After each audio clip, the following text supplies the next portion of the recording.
So I apologize, everybody. We got kicked off. We played some Doja Cat videos, and I guess Facebook blocked us again for playing some music videos. I think I'm gonna change like the speed so I can slow it down. I don't know. You gotta do something. Do something. Facebook be on that bullshit. It wasn't even the whole video neither. Anyway, Facebook hit nigga. Facebook hit nigga that. Quit. Yeah. But anyway, so we're talking about Doja Cat.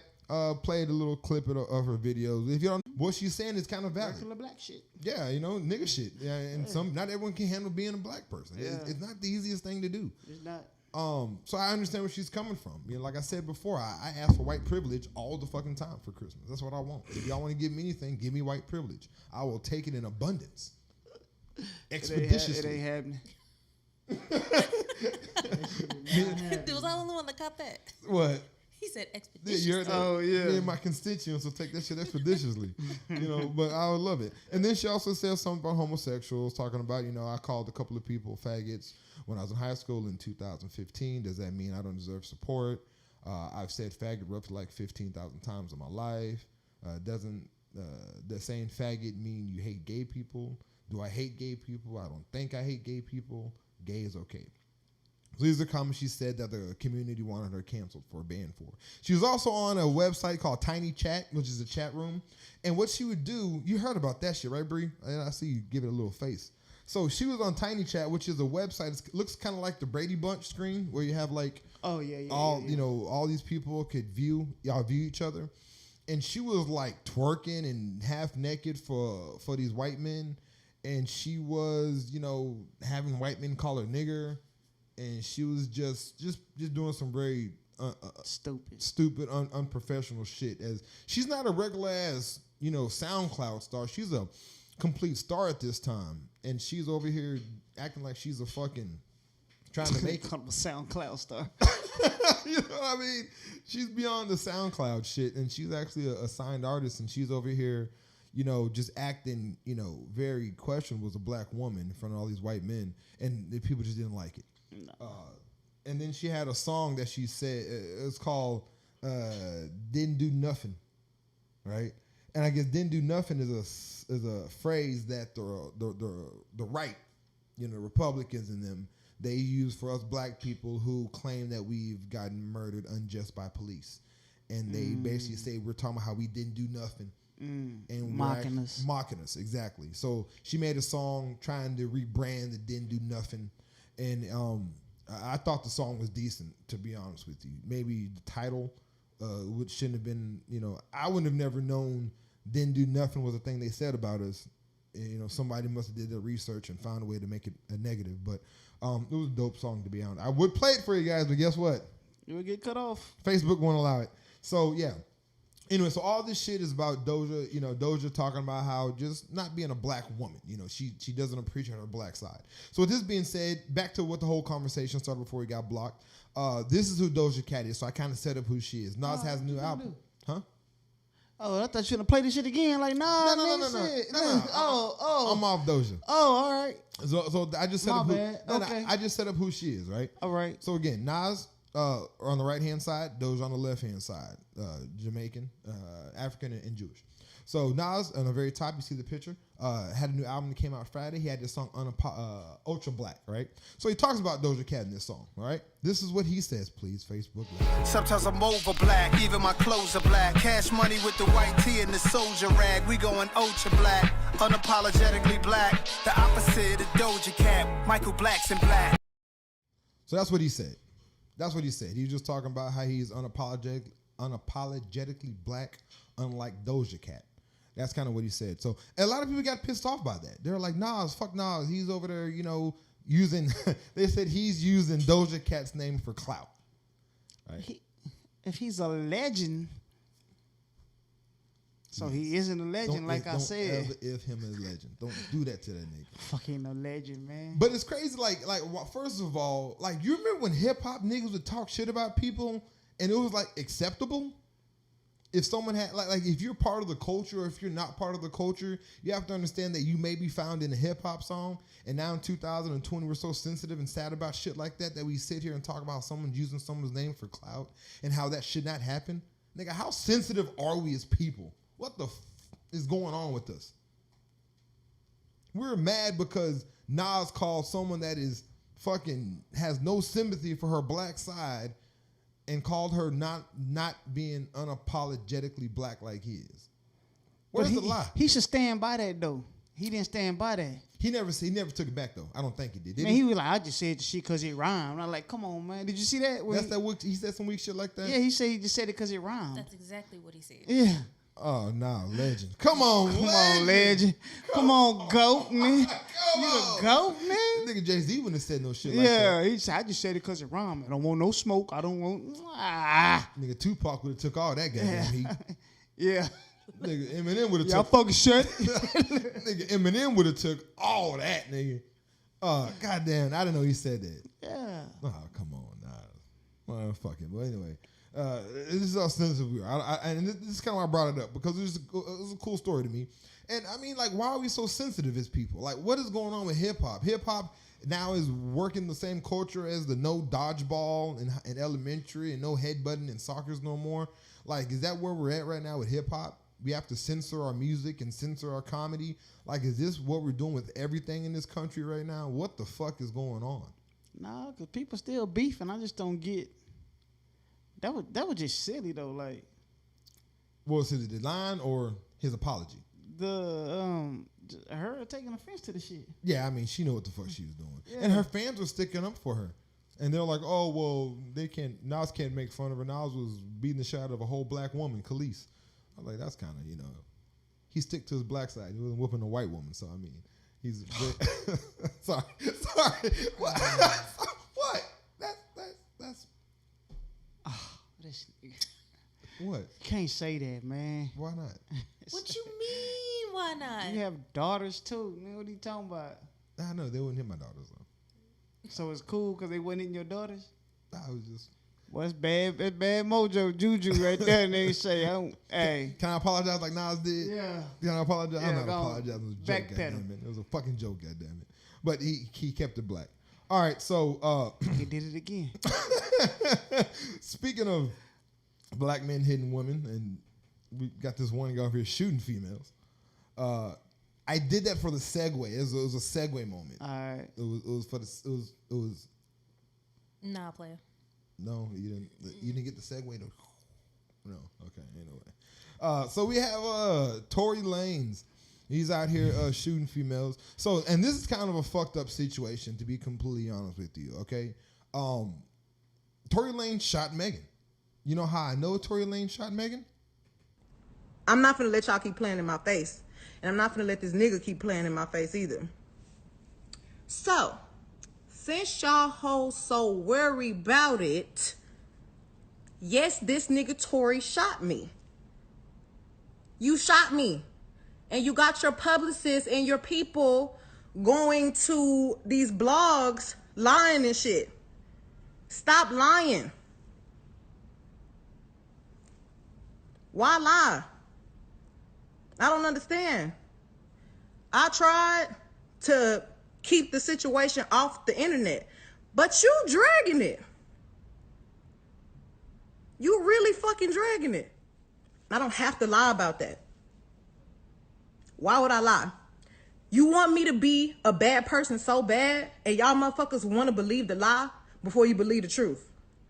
Stop trying to come on the internet acting like a black woman, a grown-ass black woman, really got any reason to be lying on another grown-ass black man when all the shit fucked up going on in the world right now. If you really want to tell the motherfucking truth, I've tried to save this nigga.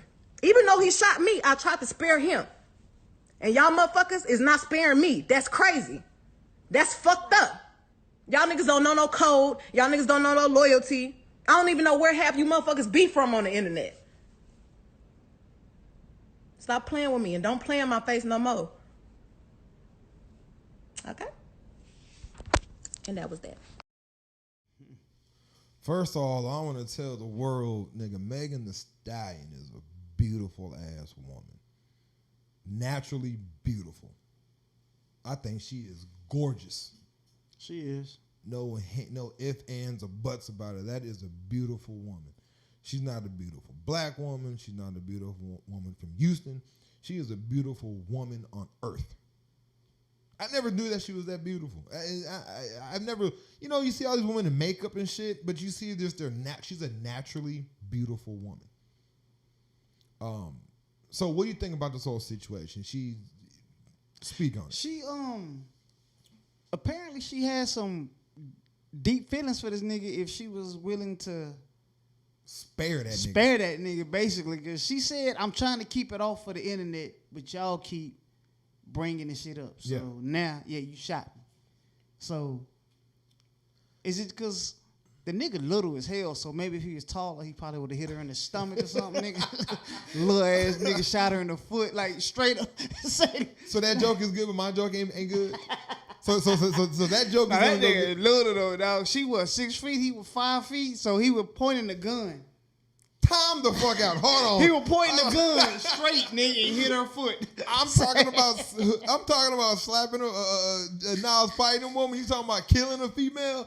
And you can't kill her in the foot though. You can't. But you talking about if he was tall, he'd have killed her. He'd have shot her in the stomach. You hit her above the waist at least. That's worse than How hard slapping are a you female. though? I shot that motherfucker. Where you get him? Brandon, do you hear this? I got her guy? in the ankle. Y'all come get this nigga KK. The views that KK shares is not supported right. by the Socially Irresponsible Podcast. Nah, but she did try to save his little image or whatever he got going on. So he was already in trouble, right? So he can't. He's striked up, and he's not even from America. He's from Canada. He's Canadian. Yeah. So he's about to get his ass. I don't know what's gonna happen to her, but it's not gonna look good for him. So I get why she was trying to spare him. She's more hood than me because I'd have snitched on that nigga. So again, speaking of snitching, how do you feel about the whole world? It's the dumbest shit in the world, man. Black Twitter, whatever you want to call it, is talking about how she is snitching and this, that, and the third. How do you feel about it? I think it's... You're supposed to snitch. But is that even snitching? If a crime happened against you? Is that even snitching, though? Yeah, I mean... Not really. How is it not snitching? Because snitching, to me, when you're talking about snitching in the hood, so to speak, or in situations like that, when you snitch, it's when you're a part of a crime and you're involved in the crime and you tell on other people that have done the crime with you that you're associated with on the bad side of it. That's snitching. Yeah. If something happens against you, you're not snitching. You're fucking telling what happened. You know what I mean? So if I see you shoot Rihanna, but you don't even know me, you know what I'm saying? Am I snitching? Because I'm like, hey, man, you nigga just shot this girl. You're not snitching. But if you and me is robbing Brianna and you kill her and I get caught and then I tell on you, that's snitching. Yeah. You know, because you're supposed to, though. Like, you supposed to take all that time by yourself, or? If you're doing hood shit, you can't do. You have to understand what's gonna happen. Sometimes I may get caught. Sometimes you may get caught. We're not supposed to tell on each other. Well, we don't need to be doing shit together then. Say, you telling? I'm telling a heartbeat, nigga. She got me fucked up. Nigga. Nah. They get to talking like, man, you got a cigarette, man? Say, look. We got a long conversation. Nigga, take that deep breath. So what happened? Okay, so he had a gun, but we were just supposed to rob him. You know what I'm saying? Like, I didn't know he was going. Am I gonna get in trouble, man? Like, if I was with him? Like, yeah. Damian Chandler, man. He stay right next to Madison, man. You know what I'm saying? You got to take a left and a right. Like, I'm giving it up, dog. Now that's snitching. Yeah, I'm nigga. That's I'm not telling, telling. nigga. That's snitching. I'm doing all that shit. Now, see, and that's the difference. So she's not snitching. She was in a situation where some crime and harm was happened on her. On her. Yeah. So she was actually being a noble ass female by not snitching, by not telling. You know what I mean? Trying to, like she said, spare him. That wasn't noble. That was dumb, though, man. That was fuck. That was stupid, man. If y'all like, come on, man. Man, I tell my daughters, I hope something happens to him. Not in the film. Let me rephrase that. Yeah, let me rephrase please that. do. I don't hope nothing happens to him, but I wish. if something happens to him, please let me know. Yeah. Don't keep that shit. Don't live with that burden for your whole life. Let daddy take care of that. And like, I've never been in a situation to where I've been abused, so I don't know how. But you know, like, you'll see a female, you know, a woman scarred the fuck up. Like, I fell on a skateboard. Come on, man. The fuck? A skateboard? Like, that's the best shit y'all can come up with, huh? Yeah. Like, we know the nigga hitting you. You know what I'm saying? Beating like, the fuck out of you. Come on, man. Nah, tell, man. I mean, if something is bad happening to you, you have the right to tell because you need justice. Everyone needs justice. Everyone needs to be their wrong right. You shouldn't be in situations like that. So she's not snitching, y'all. She's actually letting her truth be known. Someone was harmed. Like, she didn't just get hit or fell off a skateboard, the bullshit they come with. She got shot. Like, somebody shot her. Somebody had the balls that she was dating to whatever led to that. And she said, this nigga shot me. This nigga dry shot me. This nigga shot me for no reason. So, I mean, it ain't like this nigga just hit her, which is equally as bad. It's just as bad. But somebody shot her. Man, females, if y'all ever in situations like this, don't think that you're snitching. You're getting yourself out of a bad situation. What you're doing is you're stopping this individual from harming you even further. Just tell. It's easy. It's easy. I let motherfuckers know when they get in my car, nigga. Like, nigga, you got weed in that, nigga. If I get pulled over, motherfucker, Nigga, I'm telling, dog. Like, nigga, yeah, damn, nigga, you a hoe. Like, you don't have to ride with me. You know what I'm saying? It's my car. You know what I'm saying? You get the fuck out my car, then, nigga. Don't bring that shit, nigga. I got a family to take care of. Now I can't go to jail for no bullshit, nigga. Shit, that ain't mine, nigga. He said, nigga, it's 2020. Because I know the police. Whose is it? Nobody. All y'all. Oh, whoa, player. Hold on, nigga. Whose is it? Shit, nigga, like, pull my phone out. Look at this, sir. Yeah, nigga. He and I recording this conversation earlier. And you got options, nigga. Hey, Yeah. nigga, are you gonna tell or am I gonna tell? Yeah, nah, fuck that. I ain't doing a minute for nobody, nigga. Shit. It was funny on T.I.'s podcast. He has his podcast. What's it called? Expeditiously. So he was talking about that. You know, between snitching and telling. And he was saying if he's in a car with his homeboys and the cops pull him over and his homeboy got weed on him or got dope on him, would he tell? Tell's like, you fucking right, I'ma tell. He was like, because, like, first of all, a real nigga, you wouldn't have to tell on a real nigga. If you was a real nigga, you'd be like, man, cop, this is my dope. This ain't everybody's dope.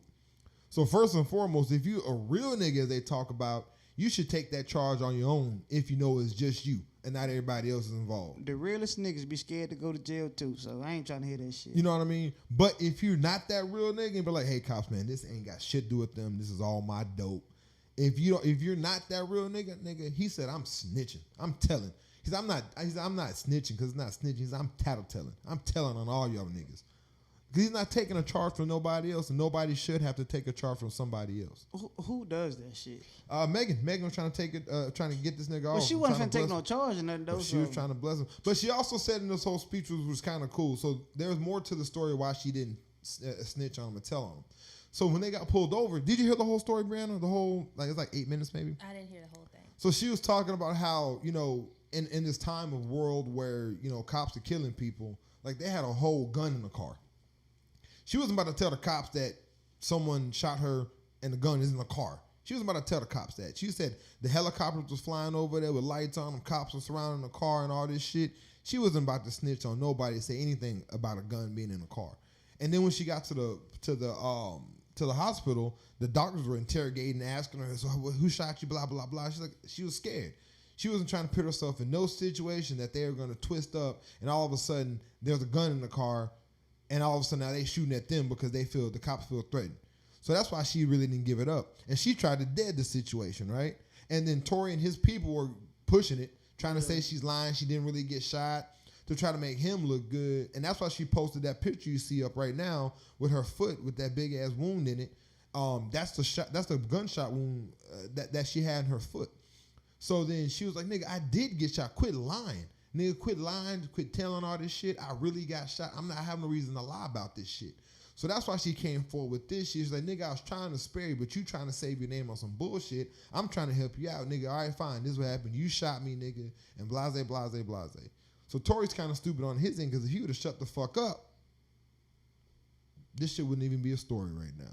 And now this nigga, and now the police know it, the world know it. So, cops ready to get a nigga off the streets anyway, and this nigga already has a record. I'll be them little niggas. Oh, well, y'all fucking niggas 6 foot plus. I'm 6 foot. I'm 6 foot plus. I'm 6 foot plus. What does that mean? It's gonna fuck me. Find out. Dudes 6 foot plus don't have issues? It's usually a little nigga with a temper like that. Napoleon complex. Yeah, their whole life they been just little, just like chihuahuas and shit. Just shut the fuck up, little nigga. Shit, god damn, they shut up. It's been documented. We ain't making this shit up. Yeah, this has been documented. Every nigga you know under 5'5", crazy in the motherfucker. Crazy to me. I'm 6 foot, by the way. Why you keep saying that, nigga? I'm not 5'5". I'm not finna let y'all keep playing in my face. And I'm not finna let this nigga keep playing in my face either. That's what she means. Just understand that. She ain't playing in y'all motherfucking face and she ain't. So and the thing, she's what, 5'8"? at least 190. She's solid. She would have whooped that nigga's ass. Yeah, I don't know why she let that happen. But anyway, yeah, niggas quit shooting females, and if something happens to y'all females on some real shit, man, just tattletale, man. Just tell what happened. Speak your truth. Let it be known, because in all honesty, niggas do the bullshit that they do because I feel females allow this shit to happen. I mean, if y'all would tell on these niggas and get these niggas to stop doing this shit, then maybe they'd be off the streets. Maybe they'd learn their lesson and they would stop and learn how to treat a female. Not like we shouldn't already know you shouldn't shoot a female. You know what I mean? What you over there laughing for, Bree? So, KK, we have a request for you to do that bark again. The Chihuahua? Who said that? Was Andrea? Ashley. Ashley? Oh, man. You better look at the timestamp on that motherfucker. Here rewind. Come back to us. Hit that 10-second back 2 times and then press live, nigga. Yeah, that ain't gonna happen, ma'am. I tried, Ashley. I tried. I think you're making fun of me. I don't like the way this feels. Yeah. This doesn't feel comfortable. I can give it. I just can't take it. Shit. I talk about a motherfucker in a heartbeat. When they get talking back, though, they get serious and shit. What? Pause. Yeah. Pause, nigga. Say pause after comments like that. Niggas, I can give it, nigga. I just can't take it. I just I can take dick, though, nigga. What am I saying? Pause for? Pause, nigga. That's my son, dog. I can't do nothing around this motherfucker, dog. When we barking, that be good. I'm like, nah, get the fuck out my face, man. They can't say nothing around his ass, man. That's why that nigga hung up on your ass earlier. That's why. I hear Clippers fan, he mad. Nah, I'd have been pissed off too. So, Sweetie Pie. So this is a story that Brianna, Bree, Miss This is a story that she kind of brought to my attention. I had no idea what was going on. But this is one of those look at this motherfucker, man. Look at these motherfuckers. So speak on it. As a matter of fact, should I play the clip and then you can speak on it afterwards? Sure. Let me play this clip. If y'all haven't heard nothing about it, Sweetie Pie is a TV show. Speak on it. Fuck it. Speak on it. So Sweetie Pies is a TV or was a TV show. I don't think it's on anymore. That was on the Oprah channel. And it started with the mom. The mom had the restaurant. She had the restaurant, who we found out was a backup singer for Ike and Tina Turner back in the day. Original backup singer. Yeah. So the mother's in the picture. She's on the right. She's the blonde head. I don't know if that's blonde, if that's her grays. No, it's blonde. That's her truth on the top. It's that blonde. Okay, so the sides is That's that I fuck with black people haircut. She got it. She got it. Yeah. But she was the original singer for Ike and Tina. Ike and Tina. So she was there when she was rolling. Yeah. That might be Ike's son. Nigga crazy. That nigga crazy than a motherfucker. So the restaurant went from her to No, he opened up a secondary shop. same name, same everything. He just opened up his own shop, and then they kind of followed the restaurant business, right? Now, what is his backstory? We found out some real disturbing, interesting shit. It's very disturbing. So when he was a teenager, he was arrested and convicted and went to prison for 10 years For what? armed robbery. Armed robberies. Okay. That's about as much as I got out of it because I couldn't look in no more. But then they say he had like some restraining orders against some other woman he dated. A basketball So wife. he dated Jennifer Williams from Basketball Wives, and That was a tall girl, the one that was dating the old basketball player. Who's Jennifer Williams? She was the Eric Williams. Remember the nigga for the Celtics? ugly nigga. Eric Williams, ugly as Hey, fuck. say, That's man. his ex. I don't get it, man. I don't get it, man. But go ahead. Old and I don't ugly want as to veer off, shit. but I don't get that shit at all. Yeah, but so that was his. He was dating her, and them two got into it, right? Mm-hmm. And then he got a restraining order, or she got a restraining order on him. restraining order on him. So he had history of violence and anger issues, so to speak. Right. So then here's the story as to what had happened beyond that.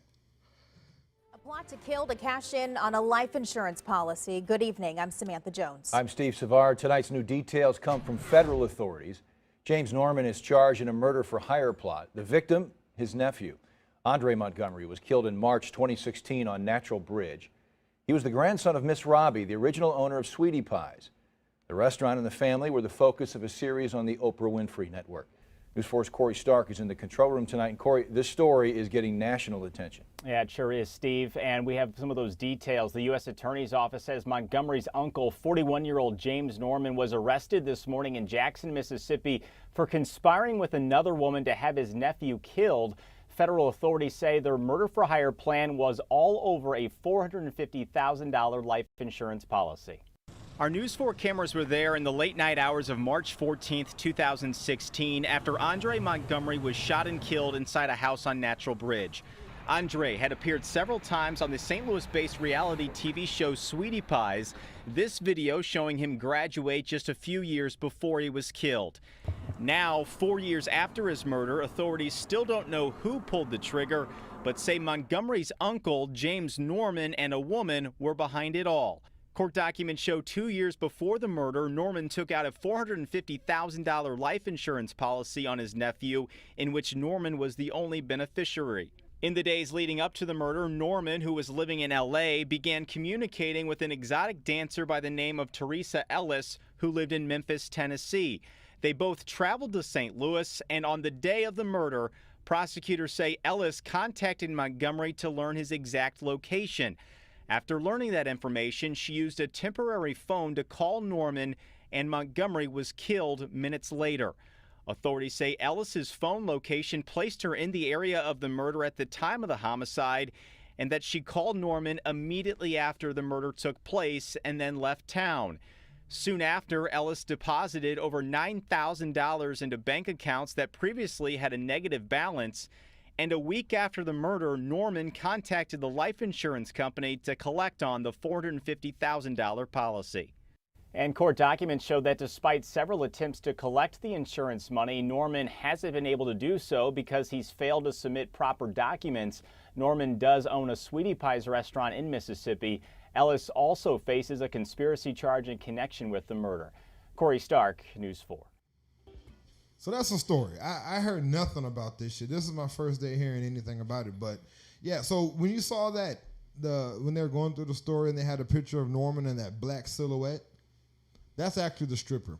That's actually the picture of the stripper who helped kill her. She looked just like that silhouette. She was sorry. That was not a was silhouette. Was her stripper named Teresa Ellis too? Yeah, some shit like by that. a stripper named Teresa. Name wasn't cinnamon or honey or no shit like that. Look, she looked broke. She looked like she worked at the Players Club, and it's funny because she had to have been broke because he deposited money $9,000 into an account that was negative. So multiple accounts. Multiple accounts. So she got paid $9,000, but she walked home with about $6,500 to take care of that negative balance. So she that nigga paid for late fees. That's what this murder was for. Was that his mugshot? Yes. Yeah. He looked crazy. When niggas smile on motherfucking mugshot, nigga, say it's something wrong, man. Something wrong. It's a sad situation. So, I mean, it's always family, boy. All jokes aside, like, this dude took out a life insurance policy on his nephew. Let his nephew live for 2 years, and for some reason needed some money, and ended up killing him. Like, had some stripper on do a hit for $9,000. Now, $9,000, you said that shit already. That's 4 or 5 months of mortgage and bills. That's it. After that, nigga, you got to kill somebody else, motherfuckers. You got some more work for me? Yeah. There's nothing.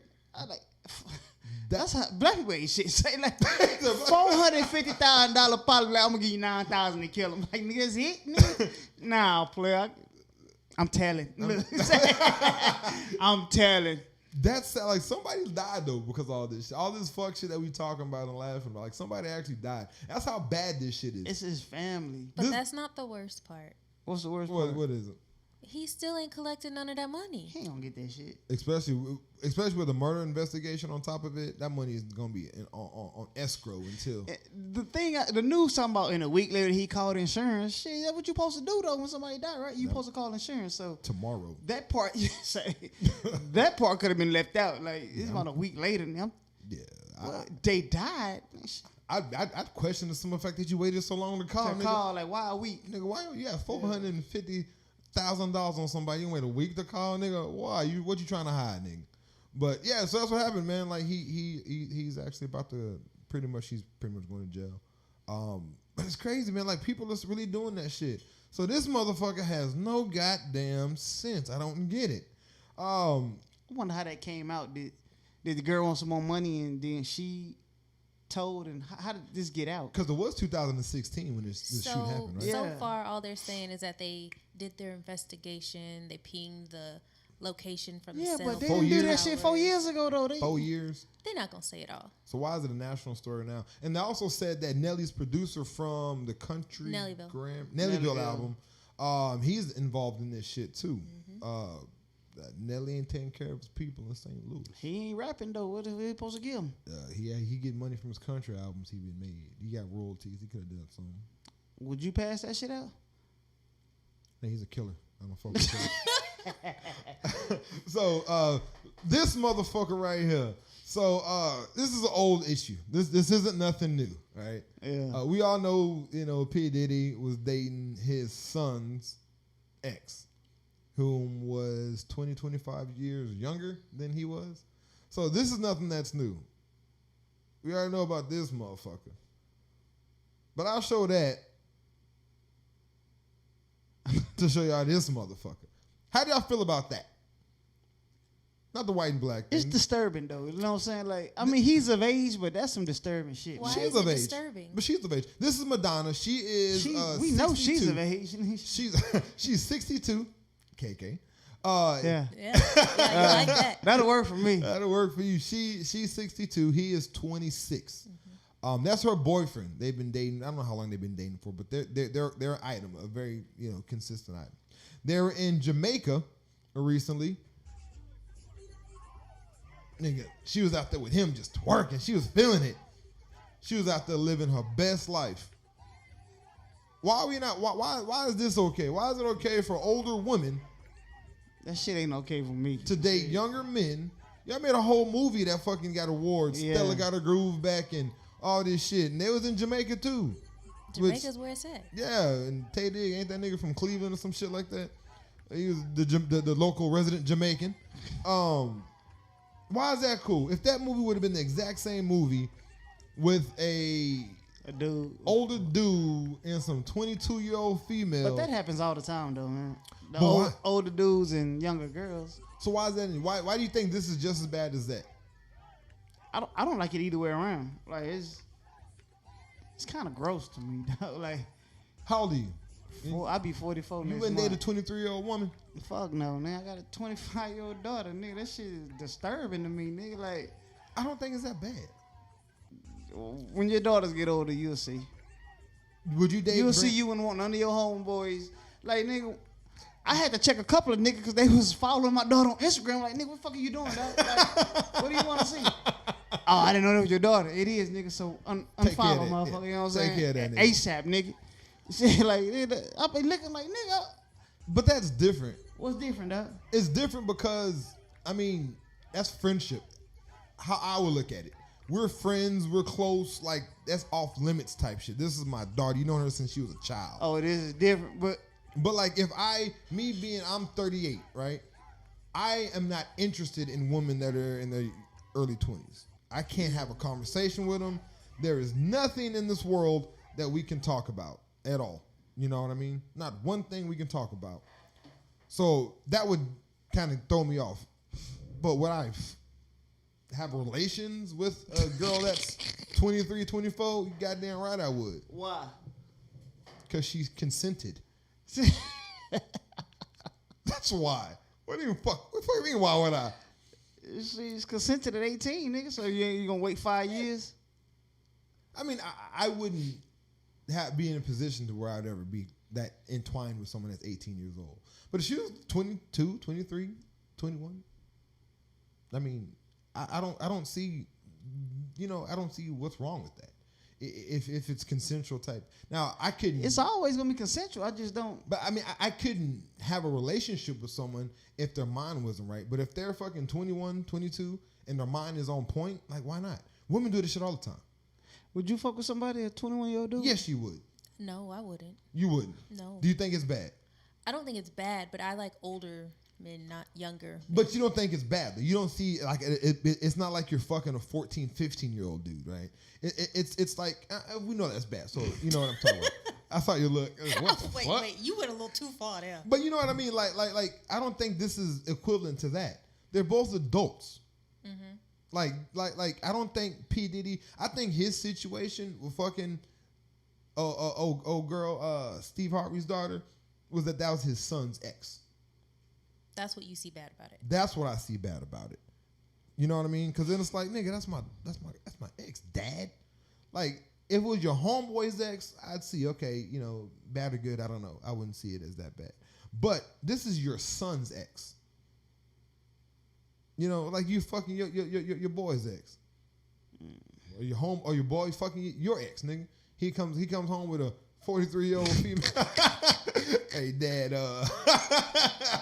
You know what's crazy? Y'all females be on Facebook like talking about I'm fuck the mom. And what you know what they be saying? What they say? Those memes that say like I'm old enough to get the dad and the son. You never see no shit like that? Oh, no, you saw that? You see that laugh? Listen. And now it's cool, but why y'all listening? How do y'all feel about that shit? Like what is cool or what is not cool? Like why is it always this double standard? You know what I mean?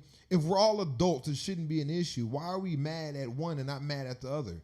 Like, you know, y'all say women mature faster than men, right? What does a 40-year-old want with a 21-year-old though? That's what I don't get. Dick. Conversation. Excitement. Someone to be there. Yeah. They have nothing. They're there. They're wet behind the ears. They listen. That's what the fuck it is. I mean, shit. Why else would That's what it is. But what's wrong with that? If that's what you need in your life You at that can time, find a gullible 40-year-old, man. you're not. Them niggas, you're not. Nigga, I'm 40 years old. I'm damn near 40. Nigga, I'm stuck in my ways, nigga. I am what I am. It's not. You're not molding me. I was molded already. I'm just saying. So I just don't see what's wrong with it. You know. I mean, I know why I wouldn't do it. But I also don't think it's something bad with it. Well, are they saying it's bad? No. I don't think so. I don't think it's bad. Would y'all date a younger man or woman? 20 years younger? 20 years younger? Would you? Nigga, I know. How old am I? I would. I'm 38. Okay, not 30. I'm 38, so 20 would be 18. No, I wouldn't do 18. Now that would just be weird.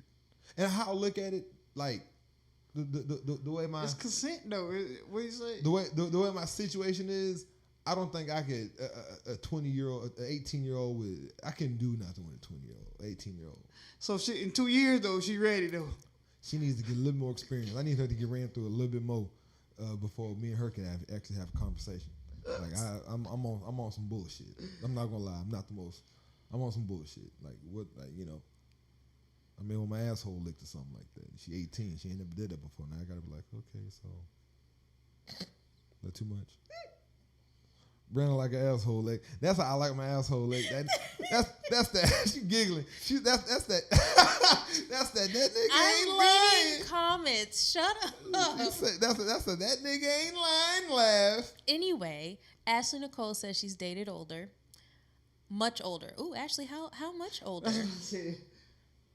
Oh, he was 42. Nigga, that ain't old. Okay, but how old were you? Ashley's 28 right now. But that's not bad. And I was chuckling because 14 when years I was old. 18, I was dating someone that was 36. So, Are you for real? yeah. See? And I That's bet, why I chuckled. Wow. and I bet that relationship was more. It was very chill, calm. That nigga It probably. was cool. Yeah, I mean, see, again, it's I get it. Nigga, I know. Can't no 18 nigga date my. I don't give a fuck. I mean, we had a conversation on Facebook about this shit. They like, nigga, your daughter's of age. I don't give a fuck, nigga. Long as I'm paying bills, paying for her to go to school, she not dating no grown ass man, nigga. So that's just what it is. Again, I would look more at the situation, and this is just me. There's no wrong answer. You do what the fuck you want to do, but I will look at the situation. Because just because their age is different doesn't mean he's automatically a bad dude. Because she could date a younger dude. That is the worst for her. You know how so young y'all niggas come are. home with a 40-year-old when she 18, you cool? You ain't gonna question that shit. I'm questioning if she comes home with another 18-year-old dude. I'm questioning everybody she comes home with.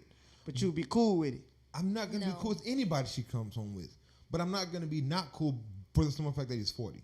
Nah, I'm gonna be not cool because he's a dude, period. And we're gonna have to have a conversation. And with him being 40, is gonna bring up like, you nigga, why are you with my child? You know, like why, nigga? What is your point? What is your purpose? I'm always gonna ask that. And I feel like I can have a better conversation with a 40-year-old nigga as opposed to a nigga that's 18 out here just trying to bust nuts. So that's what the fuck a 40-year-old trying to do too, though. Maybe not. Like 40 people that are 40 years old most likely are dating for different reasons. But I don't know. That's why the conversation would have to be had. So I wouldn't deny it just because he's 40. Yeah. I wouldn't like it, but I wouldn't like it if she brought home a nigga that's her age. I don't like any nigga she brings home. You know what I mean? I hear you. But I mean, I feel you though. Now, that shit ain't happening. Now, if it was like her sister's ex, then that's where we have a problem. Like, baby, you can't do that. Cause when my son, his senior year, last year, his junior year, he was dating a junior at UTSA, right? And I was proud. They were like, what if it was Kylie in high school dating a junior? I'll beat that nigga ass. What do you mean? Why? What she need with motherfucking college when she in 11th grade? She need to be focus on her books. But it's okay for your son. Yeah, that's different. What he say on Friday? Oh, that's different. No. That's different. That's that same double sin I said it shouldn't exist. I'm talking about me and my nigga. We had little handshakes and shit. Like, yeah, nigga, do that shit. Look. I don't know if you're on the show a long time ago, but I said this and everyone hated me for this on the air, and I'm gonna say it again because I don't give a fuck. But a man's proudest moment, one of a man's proudest moments, is when their son brings home a woman that they would fuck themselves. That's like, my nigga did that. My nigga got him one. Like, that's one of those moments where it's like, you proud of your if you say that, that's what they say if you're at a barbecue, like your uncle be like, that's you, nephew? Yeah, exactly. You know you did some shit, your uncle be like, that's you, nephew? And nigga, stay away, nigga. Yeah, a little something, Yeah. A little something, Like, that's one of the, and it sounds weird, and it's not like it's not a sexual thing. It's more of a like, that nigga done got him one. You know, it's a proud moment because men understand how hard it is to attain and pull a female. I mean, back in the day, I guess it's not really hard no more, but it's a feat. It's hard to take a special motherfucker to be with somebody fine, boy. Yeah, exactly, man. So when you pull somebody that you know yourself you'd fuck, and you be like, God damn, my boy did that. That's a milestone in a man's life. That's when your son became a man. That's when it's like, this nigga did that. I know women don't have that same feeling. No. I mean, I'd fuck your boyfriend, baby girl. You did a good job. That nigga got a good job. No. I know it don't. And it's different for females, but I mean, you know, that's kind of what it is. But anyway, so that's a whole conversation about that. That's our little relationship talk with that motherfucker dating. It shouldn't be a difference. Again, let me know how y'all feel. KK said he wouldn't do it. No, it ain't happening. I'm not saying I would do it, but I'm also saying that it wouldn't stop me. And if I didn't do it, it wouldn't be because they're, 15 years younger than me. It'd be because what they have to offer me at that age isn't what I want at my age. At all. And Brianna she did it. She was 18. Where you meet that motherfucker at the rec center? McDonald's. Look, at the rec center? McDonald's. No, if we want to be honest, I met him through my sister. He was in the Navy. Them niggas. And my sister's husband was in the Navy at the time. And that's how we met. Like, I just want to go to the military just to fuck bitches. But, I mean, I've also dated when I was older. I can just see that conversation. Bro, she got a little sister, nigga, say, 18? Like, nigga, conversation over, nigga, 18. Nigga, what are we talking Introduce me. What, nigga? You say little sister. Me and my sister the same age. What, y'all twins? No. How old is she? We the same age. She 36, I'm 36. That's a black family. How old was the nigga she was talking to? 30-something too? No, her husband was our age at the time. So she married young and I'd have been on a ship throwing that nigga off the boat, man. Yeah. Fuck with my 18-year-old nigga say. That little brother, that nigga little brother should be like, nigga, you know you too old to be fucking with her little sister. Yeah. They weren't related. I thought you said brother. No. They were in the Navy together. Oh, okay. So they weren't related. Okay. No. Well, that nigga a friend, whole ass nigga, like that's kind of weird. If you you trying to hook me up with a female, First of all, I ain't gonna hang out with an 18-year-old nigga on the Navy ship first and foremost. We not friends. That was a red flag right there, nigga. Yeah, we not friends. That's your homeboy? Yeah, nigga, we not friends. If you 18, nigga, we on a ship together, nigga, we ain't hanging out, nigga. Everybody hangs out together. You're gonna know it the fuck out. We're not kicking it for first and foremost. Secondly, if I'm trying to be like, hey, your bitch got a female for me, and then he's like, yeah, nigga, she 18. That's not how it happened. It happened. That's not how it happened. It kind of had happened. The conversation had to come with, hey, how old is she? Oh, nigga, she 18. No, that's not how it happened. So you lied and said you was 24? I didn't lie. I said how old I was. How did it happen, bro? I met him out. Oh, shit. Right? We on base. We out. I met him. We started talking. We got together. So when did you tell him how old you were? So that's another conversation. When y'all females are young, dating older men, are y'all disclosing y'all's age early? You don't have to. Just look at their teeth. You see them little bit of ass teeth. Like, you too young. You a baby, motherfucker. Watch out, little girl. Hey, your teeth ain't developed yet, motherfucker. Say. Open them out. Let me see your Let me wisdom see if teeth. I see all gums and little teeth. Like, nah, you ain't ready yet. You still a baby. You got your wisdom teeth yet? Let me see. You got your wisdom? Yeah, no, can't do it. This nigga said, I'm gonna go around and start looking at motherfucking teeth too, for real. You know, who's the dude that used to fill arms to see if they was fat? Ray Charles. That what he did? Wasn't it Ray Charles or whatever? He's the blind singer, right? Yeah. Jamie Foxx played that character. So what Ray Charles would do, he would fill their arms to see if they was a big girl or not. I'm gonna start going around looking at motherfuckers' teeth.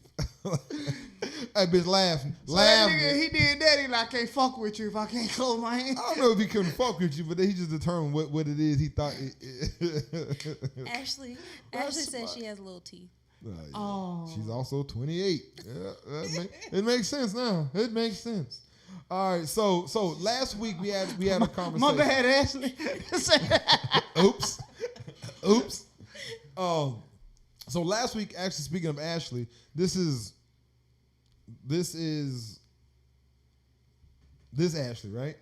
Yeah. Okay, so we was talking last week with that Ashley. Let me get it off Ashley. She ain't on the show. Ashley, shouldn't you be doing homework or something right now, goddamn? Grading papers or something? Mind your business. She taking a break. It's school in the morning. Fuck it, thanks for supporting. We appreciate it. But we were talking to her last week, and her drunk ass friend was on her, Valerie. That motherfucker was leaning. That shit, oh man, she was over there. This nigga was over there. So she was on the show, and I said that there's some shit that Medea said. A really good point that could probably help her out. I'm gonna play it real quick. I found the clip. We actually found it after the show, but the show was over. It's a 5-minute clip, but he says 4 different things in this clip. I just took the part out that I think is relevant. Anybody? Ashley, I'm going to play it right now. Let your friend Valerie hear this. She needs to fucking hear this, dissect it, and own this shit. And if anybody listening here, out there listening, listen to it, and maybe this can help you out. Okay, my bad. I'll play it now. When you get to a point in your life where you look at people and you go, okay, wait a minute, you or me, you will make a decision. Because when you telling folks to do something, and I never throw nobody away. I've never in my life just thrown nobody away. Just say, look, don't bother me no more. Don't talk to me. I've never done that. What I do is I tell you, say, look, this thing you doing right here, that's going to cause a problem. You need to fix that. Because if we're going to be friends, we're going to be cool, you got to fix that. And if you don't, we're going to have an issue. If you see somebody fix it or they even trying to fix it, that's somebody that care. Keep them people around. That's a leaf that's trying to grow up and be something else. You understand? But if you tell somebody that what you're doing is hurting me and I need you to stop it and they keep doing it, they don't care. Move on. Let them go. No matter how much it hurt, let them go. So that clip came from Medea, and it came to me because she was talking about she's married, she's done everything. She get a nigga sick, I get a nigga clean, I do this, take care of the kids, and that nigga still fucks other bitches. So he was, lack of better words, man. Straight to the point. So she really didn't like that whole situation, and she was like, what should I do? Should I stay? Should I go? And I told her, man, so was like, shit, what can you take?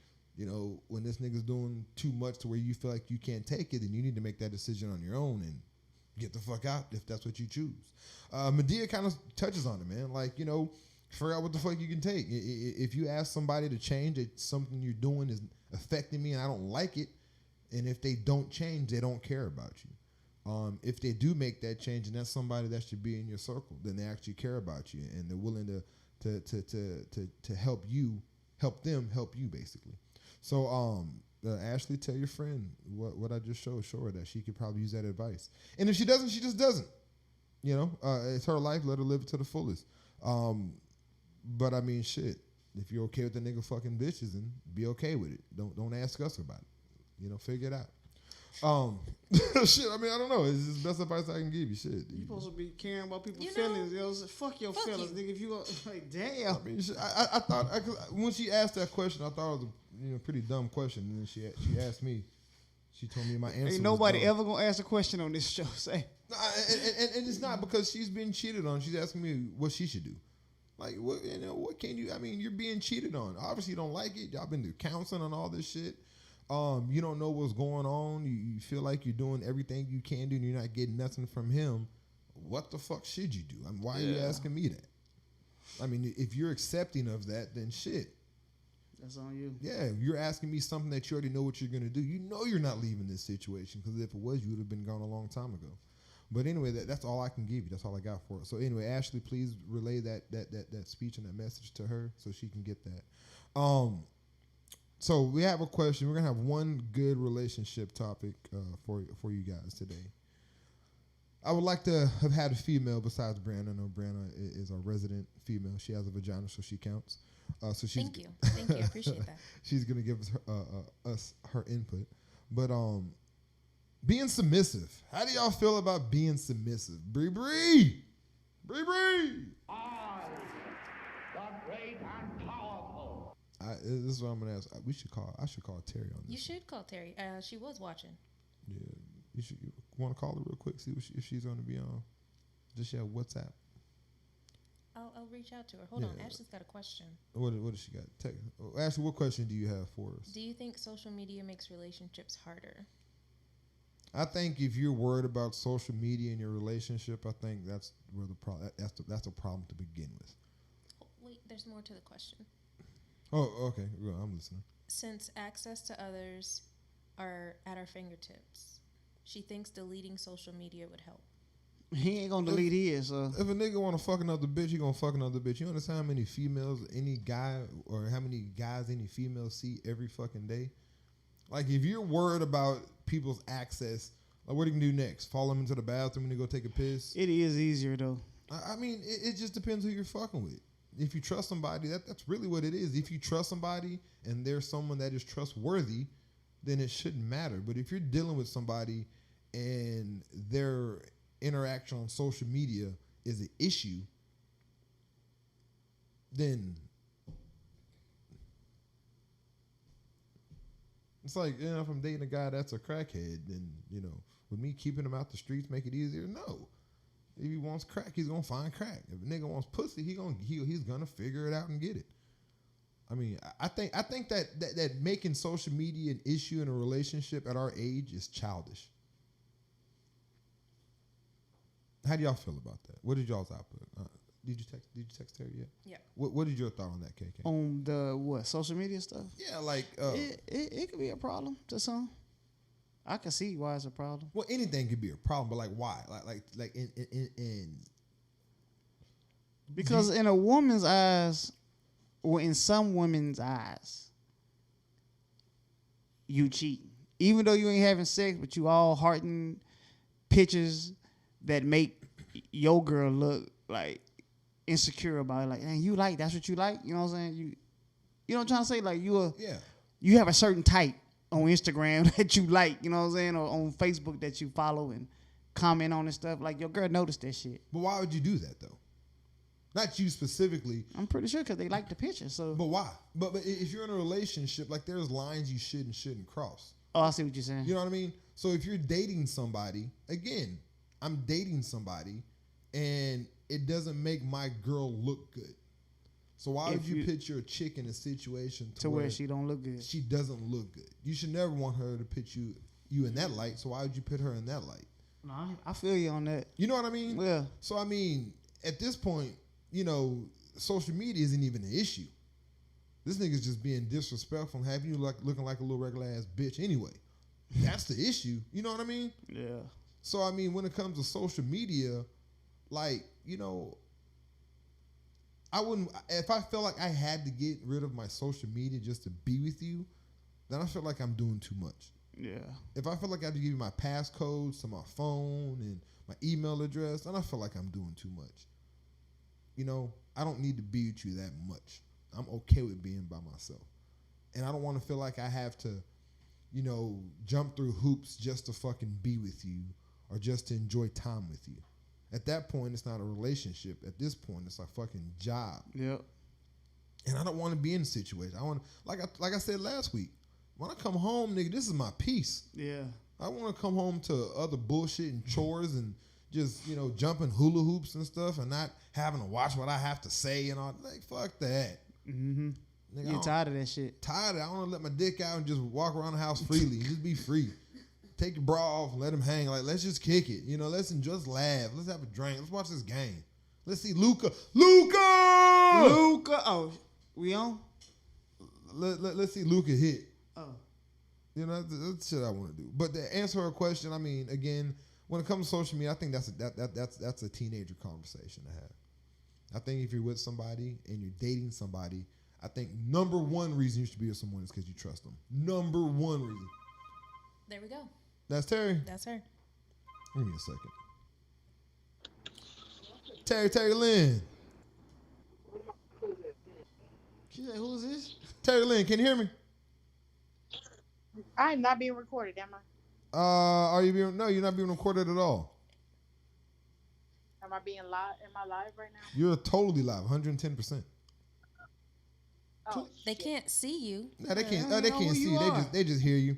I know they can't see me, but I didn't know I was calling in like automatically. I Yes. just clicked the damn button.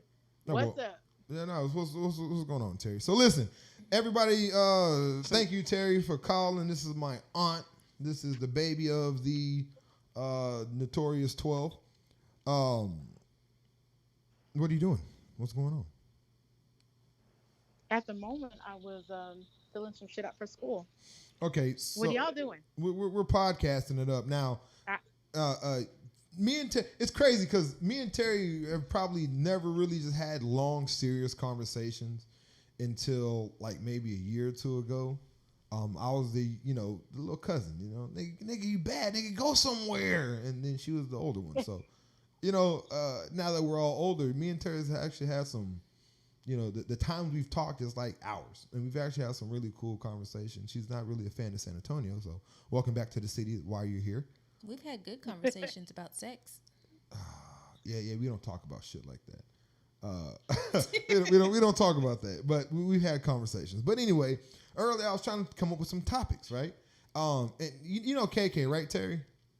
Of course. Yeah, so KK is here. Hello, KK. Hello, Terry. Hey, KK. Hey. So he was just cursing me out of my inbox a minute ago. Oh, he was? That's what's up. Get on that. Get on that ass. Keep it honest. So I was trying to come with a topic, and the topic was that Terry had randomly was about submission, being submissive. All right. Now, when people hear submissive, what we were talking about, people automatically assume it have a negative connotation with the word submissive, right? So, nigga, I ain't no hoe, I ain't being submissive, da da da da. Speak on it, Terry. Tell me what your conversation was about being submissive. Being submissive. Well, it boils down and breaks down into a lot of different things. As you stated, when I said it earlier, it's like most people think it's so negative, but you can't have two heads of a house, right? Mm-hmm. One, like the woman has to be the neck and the man has to be the head. She has to be hold him strong, right? Yeah. So if it's going to be her holding him strong, then she's the head and he's the neck. Doesn't really fit well with me personally, but that's kind of like the way it goes. Both you cannot be, even if it's like little breakdown of what I was saying earlier. It falls back into you can go biblical with it. You can go all the way back into slavery with it. You could take it all kinds of ways. But the thing is, a woman needs to be able to say, allow him to lead, one, but he's got to be leading you somewhere, two, or you're going to have this woman who's totally independent and she's not going to know how. And that's when we got into, I was telling you about the slavery part, because she's so used to doing everything on her own. But there's got to be a head in order to do it, and somebody's got to submit, and it's generally not the man's position to submit. So the woman has to be able to do it, to say that, you know what, this is going to make us equally yoked in order for us to build a family and build everything that we need to do. Okay, so as you're talking about being submissive, what is your thought of, does it matter who is submissive? Does the man always have to leave and the woman be submissive? Or in relationships, because sometimes you have really strong dominant females, right? And then, the man sometimes but is the submissive one in that relationship. How do you feel about those situations? Do you think those would work equally as if a man was being the dominant and the woman being submissive? Actually, you know what? When you're saying it like that, what I heard was her making more money than him making money. But that doesn't mean that as a woman, if I make more money, then you're the dominant one just because your check is more. Yeah, that I need to be the dominant one, right? So when it comes down to it, because I'm always going to revert biblically, because that's just who I am. It's like he needs to be able to lead. Lead means that I don't have to always come up with the ideas, but even if it was me who came up with the idea, it's the man who's going to speak, right? Yeah. If it's that's what I'm saying about being the neck while he's the head. We could be at a restaurant and I can slip you the money to go pay for it if you didn't have whatever it was. Nobody needed to know that. Yeah. You know what I mean? That all boils down into it. But if you're going 50-50, like everybody's like, well, I got 50-50, then you're my roommate. You're not my man. There's no way you're going to be able to tell me shit if I'm putting 50% into whatever it is. That's why it always says it's 60-40, right? But once you start putting a dime into anything, especially like me, you put a dime into anything, I need to know where it's going. What are you doing with it? How are you leading me? And where are you leading me to? So that comes with the man being strong and him being the lead so that he can guide, right? Okay, hold on. So as you said it, I'm feeling you on everything you're saying. Reverse it. I want you to reverse it, all right? I want you to give the woman the dominant role, not the dominant role as in she's making all the money, as in she is carrying the household. I mean the dominant role as in she is the one that is leading the household to the promised land, and the man working, doing whatever he's doing. He may not have the knowledge, education, the insight, or maybe it's not his personality to where he wants to lead the family. Could that work? Could that situation work in your eyes? Yeah, but he probably needs another man instead of. I'm just joking. God damn! Damn! That is not a biblical answer. Damn! That's not biblical. So what happens is, and what you find, especially like with me, and I'm not gonna put all of my business out there, like, okay, but let's just say you got a person that's kissing 100 every year, right? Hold on. Say that again. I didn't hear that. Say that last part again. 100. All right. Pushing 100. If you're kissing 100 every year, and then you got a man who is barely making 35, right? So it's not money, okay? But if he's coming home and he is managing the house and like she's managing, doing whatever she does, and then he's coming home and he's still the lead, meaning, hey, we needed to do this. We are investing. He may not be making the money, but hey, let's do XYZ to invest. Let's do whatever, because that's just a W-2. But what if he's not? But what if he's not like? And he making 35. Yeah, he's making 35, and he's playing the traditional female role, and she is playing the traditional male role. I was Ashley's father was that way, and but the deal was he go to work. Name dropping and shit. As my daughter's father, he wanted to be a chef, right? So he was like working like at these places, trying to go to school, and he was working at like little restaurants. He worked at that little restaurant up on Austin Highway. It's a buffet now, whatever the fuck it is. Anyway, I made more money than him, so he wound up, eventually going to school, doing what he was supposed to do. But guess what? When I came home, because I always had to work late or whatever, when I came home, dinner was cooked. The kids were taken care of. The house was clean. I didn't worry about nothing, and nor did I even care that he was making less money than I did, because then he cared for me on top of all of that. Who ran the household though? He did. Okay, so because I'm the one with the credit and the money. He was the one who just took care of everything, female wise. I mean, like the cooking, the clean, everything. He did all that. So when I came home, I pretty much had a whole clean house. Kids were already taken care of. I didn't have to really do anything, and then he cared for me on top of all of that. So it was complete to me. It was balanced. I didn't think twice about it. But my daughter's 31 now. Circa 2020. Ashley 31. He's doing all of that with the way the world is as far as expenses and everything else is going. My taste has definitely gotten a little bit, more. He's gonna have bougie to do as a little. fuck. And the kids in the house. Now what you gonna do? You know what I mean?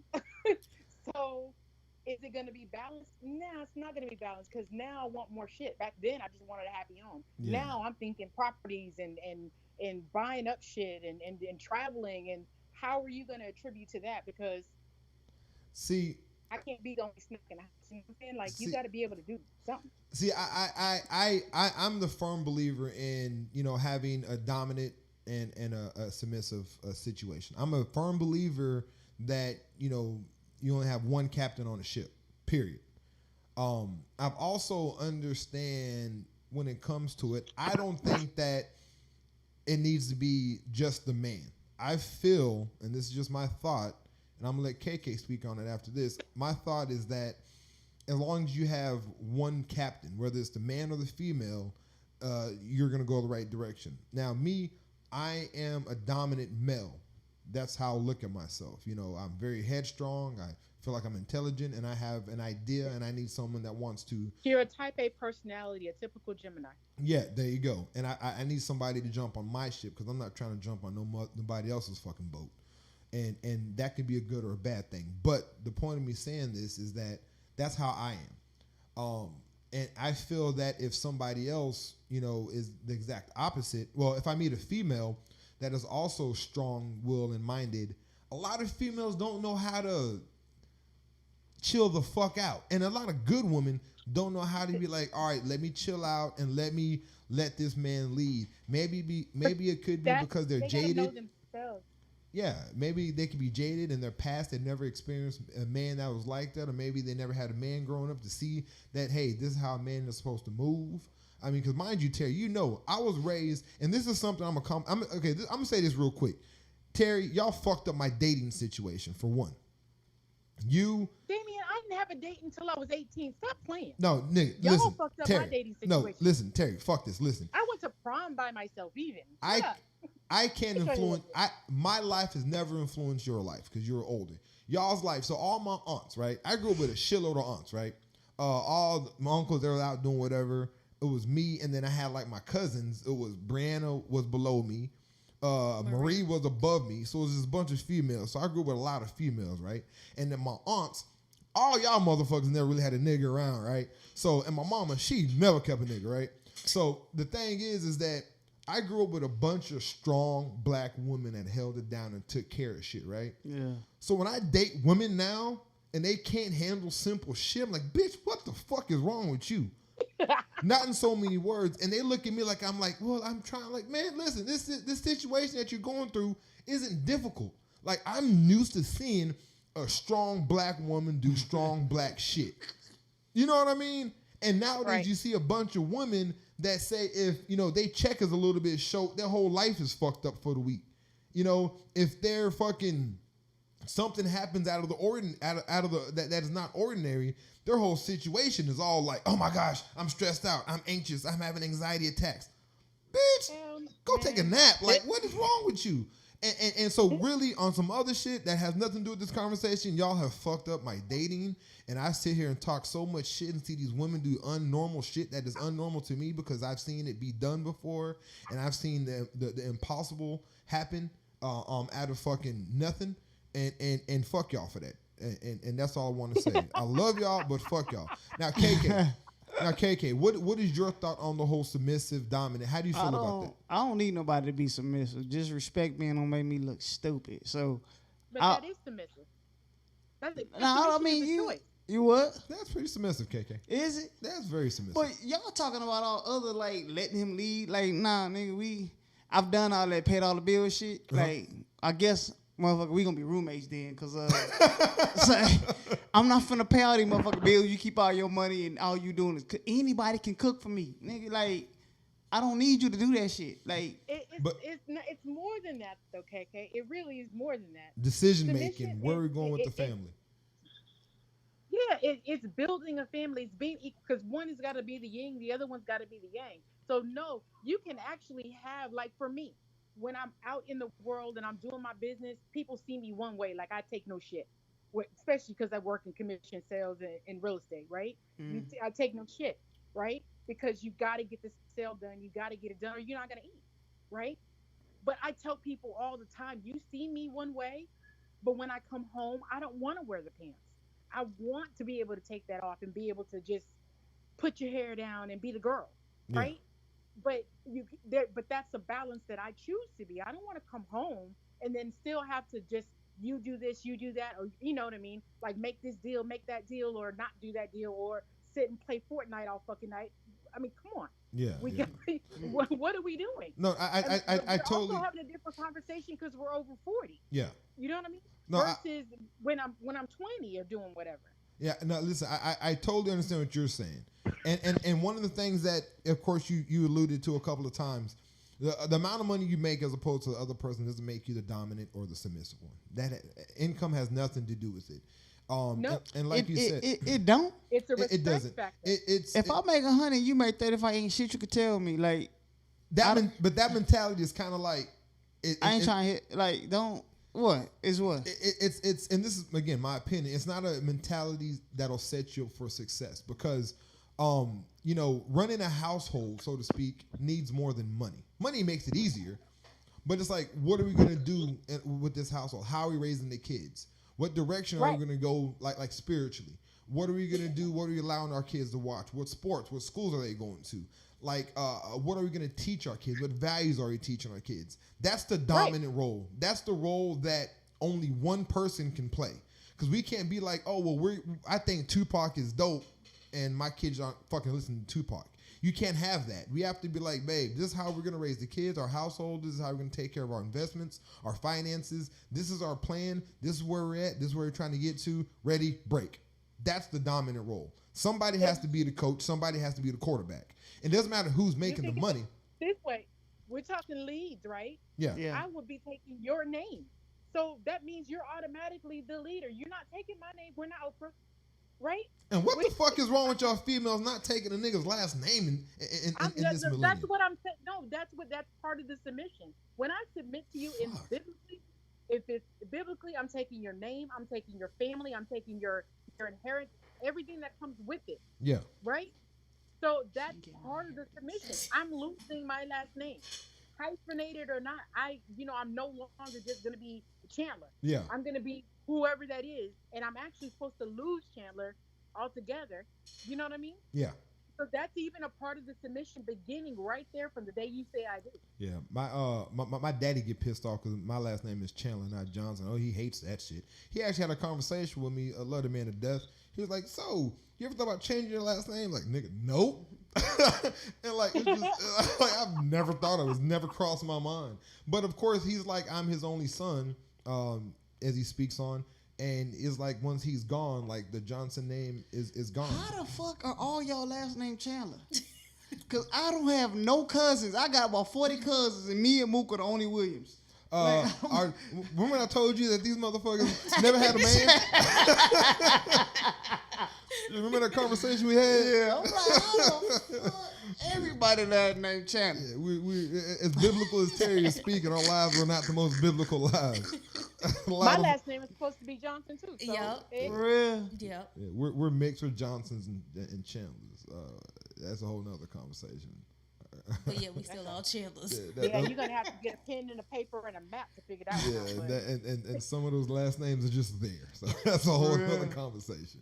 Love us, family. But the thing is that that whole thing. Me and my dad actually had that conversation within the last year or two. about my last name, and I'm not changing my last name. It has nothing to do with him or nothing to do with life, nothing to do with my mom, but it is what it is. I'm not changing it, especially not at 38. And I'd be goddamn if I'm a dude with a hyphen on the back of my name. I hate seeing niggas on the basketball team, basketball jerseys with their name hyphen. Like, nigga, you a whole bitch right out there on the court. I just hate it. First of all, a nigga's name should not be hyphen, in my opinion. That's just how I look at it. Call me whatever the fuck you want to call it, but it just does something. But it be what, the mama last name and the daddy last name? I don't see nothing wrong with that. I do. We're gonna have a conversation off the live because I just don't like it. Like first of all, females working in insurance, and Terry, you can speak on that shit too. Working in insurance, you have a lot of wives that don't have their husband's last names. Mm-hmm. I don't get it. You got one job. Nigga say I paid for the wedding, nigga. That's enough. I ain't paying for you to change your name. It's a little bit deeper than that. Once I take your last name, that means I have when I'm filing taxes, I have to file your jointly and all that shit. Pay for child support. Seriously, all of that stuff is a part of it. So if I have no attachment and I'm still filing single, although I'm married, then I'm not attached to you in that way. Hold on, Brandon got something to say. Because I was gonna talk about it off live, but Marie just texted me about it, so I'm gonna bring it up now. What? Why are you talking about your brother? His name's hyphenated. I hate it. The Chandler Bird, I fucking hate it. Chandler what? My brother's last name. But that's because your mother is so dang dominant that she couldn't give up the last name. Give that power. No, but give him that power. No, I get it. But Bird should never be on his fucking last name. I fucking hate the Chandler Bird. I hate that he has Bird on the back of his name. Especially with the situation that they had. Like Bird, he's not a Bird. He's a fucking Chandler 100%. And I fucking hate it. Well, his mama a Chandler or his daddy a Chandler? No. My brother, I have a brother. My mama had a kid 17 years after me. He was born DeAndre Malik Chandler Bird. Damn, you put the whole. But his daddy last name Bird, right? His daddy's last name is Bird. Bird, nigga. It should just be Bird or Chandler. Pick one. But his dad, whatever that situation was, is that situation, right? Is your daughter's name is hyphenated? Fuck no. It's Chandler. Period. Now their sister's last name is hyphenated. No, but their sister's last name is hyphenated. I don't be getting how these kids I'd be damned if Stephanie would have tried to been like it's going to be Moss or it's going to be Chandler Moss. I wasn't having that shit. You know what I mean? And maybe it's because of my dominance. But shit, that's how I feel about that. And me and her maybe had to. She's on the live. Brandon said she's on the live, so she's hearing everything I said, so she can comment on it. The conversation that me and her had, but that's not fucking happening at all. Like I was not going for it, and I laughed when she told me that her other kid's name is hyphenated. She on the feet like watch this. Yeah, they're gonna come back next week. Yeah, she have to pay for all that shit too. Like it's just that shit is not gonna be on that birth certificate. That shit's gonna be something. It's just something I wouldn't have. I didn't like it, and I don't like that my brother's name is hyphenated at all. I feel a certain way about it, and it's just what it is. And I don't understand. I don't think it's a big deal. It's just you got your mama last name and your dad last name. Nah, we gonna get one. We give me one. Just pick one. Like that's a female thing, in my opinion. So that need to be a topic next week. Why is that a female thing though? Like because I mean, you have someone that's married. Well, you got to figure it this way too about the birth certificates. Back in the day, you can just put anybody's name on a birth certificate. Then the laws start changing to where the father had to be there for the birth in order for the name to be that person's last name. So then it's changed even more to where now he's got to sign off on it. So they doing DNA. They're asking for DNA tests too sometimes. Actually, the DNA testing is done right. Automatic. So you think about all the transition. If dad's not there, let's say that y'all are in the middle of a breakup, right? You're not at the hospital with this. Some people are just assholes like that. They're not at the hospital. They're not around for whatever reason. Then they got to go under the mom's name. Fuck that. I was at the hospital, so I'd be damned if she's damn near doped up. Man. And then the cost, the cost to actually change the name, costs a lot. And then you got to go. Like for instance, I have a friend of mine right now. She's in a new relationship. She has kids in a new relationship. She has a son that's not by the man she's with, right? So the son is is completely being taken care of from since day one by the man she's with, right? So she wants to change the last name at least to hers. Yeah. They won't even. She's got to put an ad in the paper and leave it there for 30 days to see if anyone responds or just kind of like, do you have any opposition to him changing the name? Before she's even allowed, this is in Virginia, before she's even allowed to change his name even to hers. No, I mean, the whole name thing is just me a personal thing. So it's really fucked up. But about the submissive thing, back to that, I mean, I think it's important for someone to lead and someone to follow, always. And my thing is different from yours, Terry. You feel it should be the man 100% of the time. I feel. I don't. Oh, I don't. okay. Well. But you said he need a man though if he can't lead. It could be one of the men. That's me personally, but in general, if we're just speaking about it, a woman can actually be the leader if that's because there's all kinds of dominatrix type situations.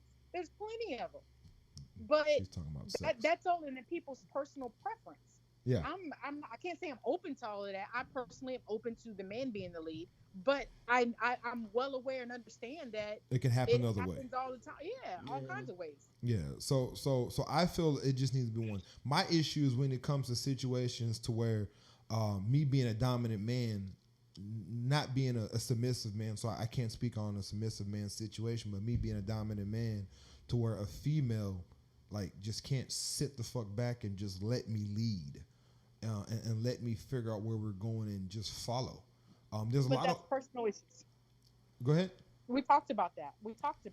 No. A woman actually needs to know who the hell she is outside of anybody else. They need to spend that self-time to discover who they are and know their strengths, know their weaknesses, and be able to come back to the table and say, you know what? I'm able to sit back and let you do this one because that's not my strength. Yeah, no, and I was gonna say I agree, and that's 100%. There's a lot of women out there that are very not worthy of running shit that sit here and won't shut the fuck up and try to run shit. And I'd be like, who the fuck raised you?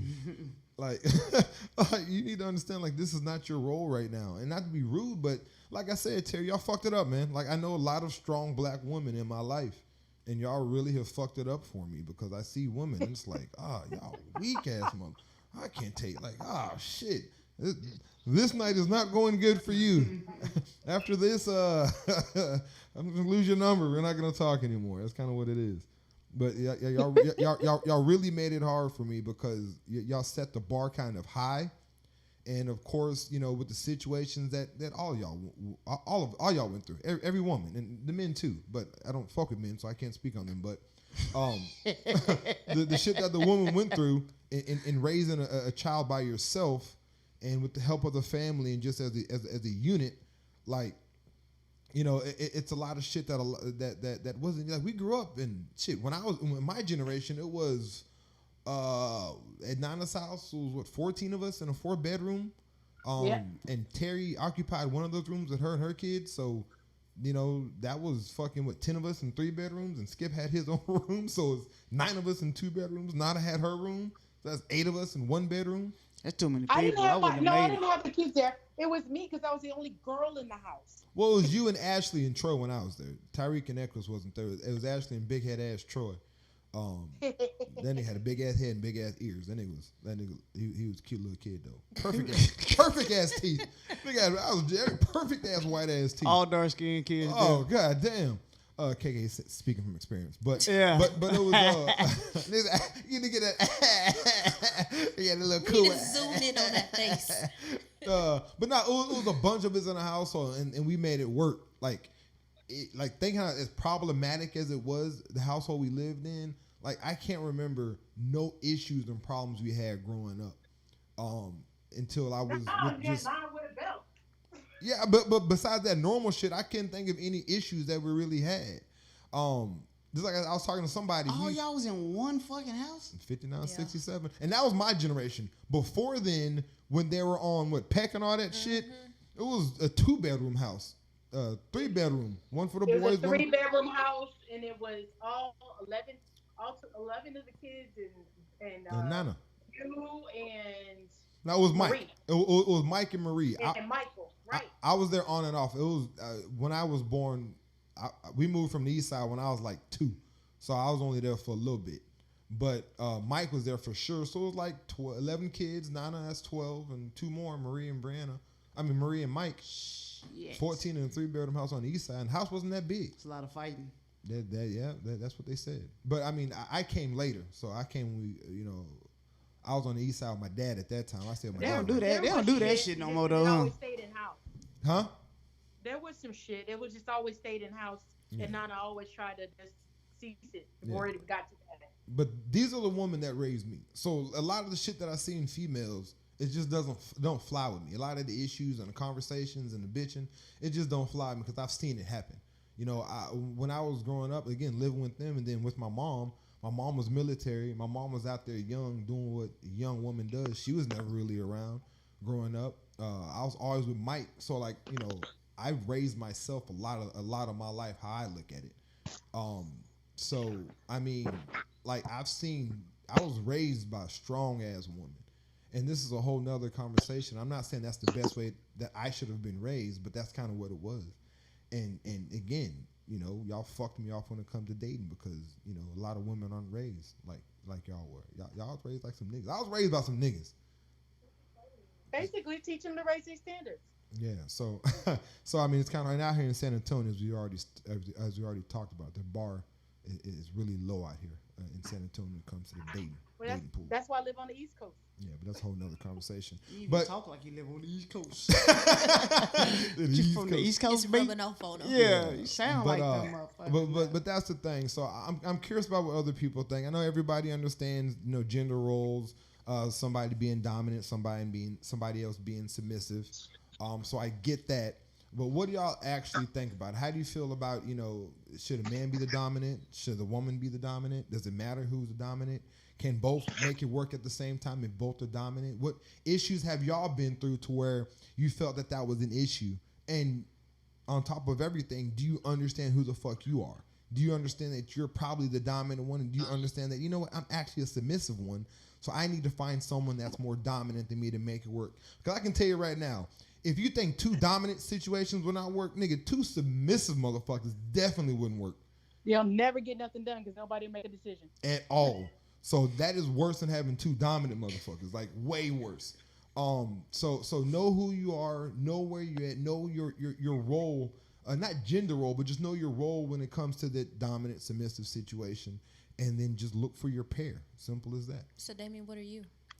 I'm very dominant. I'm overly dominant. I'm a dominant friend. Like I am who I am. Like, I'm the nigga. I fucking smash Marcus's cigarettes when he's around me. And that's my uncle. That's my nigga, you know what I mean? And he smokes around me, I smash his cigarettes. I have friends that, you're not smoking around me. Like, that's not what we're doing. So I mean, like, that's just me. You know what I mean? So that's just me as a person though. I'm a very dominant person. Even with Stephanie, with our situation, it didn't work out. Oh shit, I was on her ass about everything. Like I'm speaking up. And she couldn't handle it. And my tact was horrible sometimes, and I have my way of speaking. But she couldn't take it, which is funny because like, nigga, I say some shit like that to Terry and my mom, like, nigga, get the fuck out of here. Go somewhere with that bullshit. You know what I mean? Like I'm used to being, responded to by dominant women. So it's like, it's not an argument, it's a conversation, and we'll get through it. It's not necessarily I'm offending somebody. But I used to hurt Stephanie's feelings all the fucking time. All the time. And But they do mean to. But doesn't that come with, since we're talking about dating and submission, doesn't that come with before I lay down with this person, I need to know who the fuck they are? Yeah, I nutted in already though. I already nutted. Stephanie said very. She said yes. Yeah. And right there. Yeah, no, I already. Right there is 300% of the problem. We don't know who the hell that we're with. Yeah. That again, that conversation, Terry, would have been good before I busted. I already busted already though. This is fucking. How old is my kids right now? 11. This is 12 years too late, man. But yeah. I got 2 beautiful kids out of it, so it is what it is. But I know I used to give Stephanie the blues, and she would give me the blues because she wouldn't fucking listen. Like it was back and forth. Like she wouldn't fucking listen, and I'm too. No, but that's how somebody's got to listen. That's not me listening. Like bitch. I'm the daddy and you're a child, you need to listen. But it's like when we're trying to go somewhere, like somebody has to listen. Somebody has to follow. And she wouldn't listen for whatever reason. And I'm very fucking successful, I think, and I'm doing very fine on my own. And it never bought. She just wouldn't. So I mean, we had our issues. I had my issues with the situation, and she had her issues in it. And my tack was horrible, and I know it is because everyone says that shit now. But then in the end, she just wouldn't get it. Damien, what that boils down to is what you just said. You're very successful and do everything on your own, and it actually is a direct tie to the position of submission. It's like I tell motherfuckers all the time. Excuse my language. Tell people all the goddamn time. You already been cussing. You're good. And if I want you, no, go ahead. then all that submission. I said I don't need anybody, right? Financially, I'm good. But me wanting you will allow me to be submissive despite the fact that I can take care of, do whatever it is. That's when I can take the, step aside and let you lead, or even, biblically, I'm walking one step behind you or beside you and you're taking that one step ahead of me, right? All of that boils down. It doesn't matter it does matter how you're talking, and you're right, talking crazy doesn't help, but you got to make me want you in order to want you to lead. You know what I mean? I got to know that you're taking me somewhere. So did Stephanie know that you were going to be successful in your career and that you were going to have a side career doing all the success that you had? Did you make her feel wanted and needed to where she felt like she could submit? Did I? Obviously I didn't, because she didn't. But I mean, I thought I was doing what I needed to do. Hold on. Yeah, how did shit get on you, man? No. It's a good question. No, we can take it off. We can take it off of him, but we're talking about how women get to the point to where I am going to submit.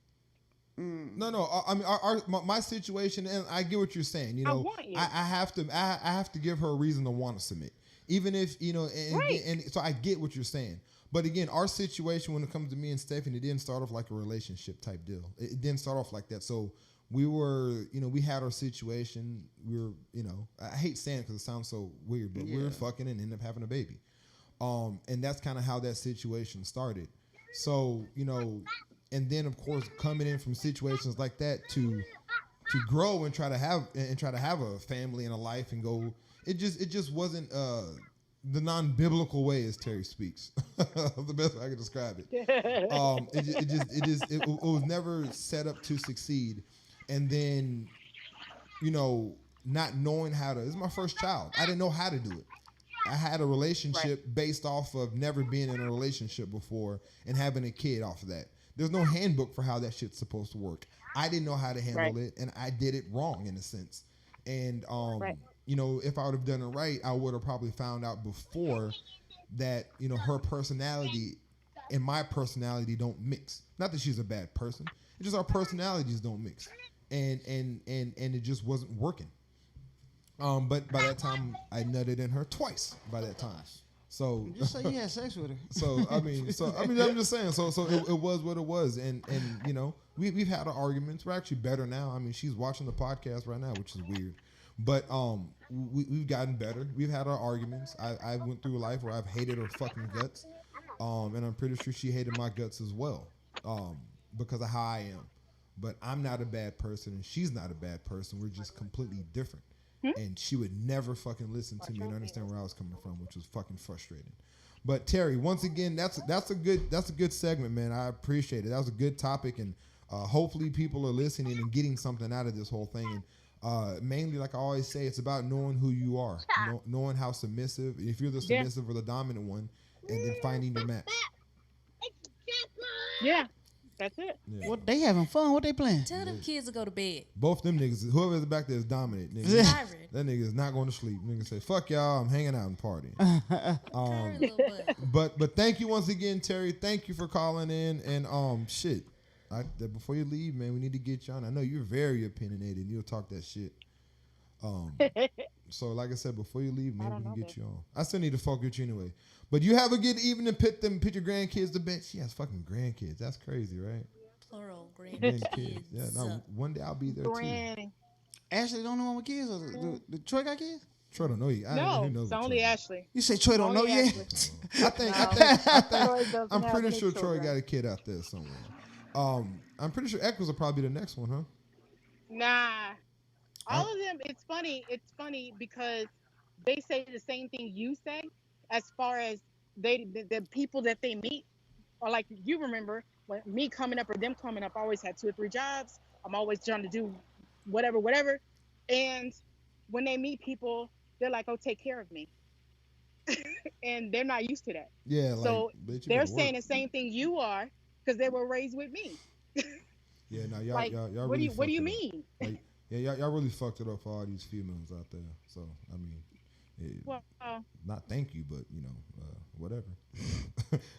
Y'all fucked it up. My kids are gonna it have. doesn't make me either. I was raised on. Yeah, my kids are in single parent households because of y'all. I'm gonna let you know right now. Y'all are the fault. Y'all the reason why my kids' parents aren't together right now. Your motherfucking fault. Stephanie, I'm sorry. Look, get mad at Marissa and not Marissa. Get mad at Terry and Cheryl, Annie Bones and all them. There you go. Get mad at all the motherfuckers. Once again, Terry, Annie Bones, Cheryl.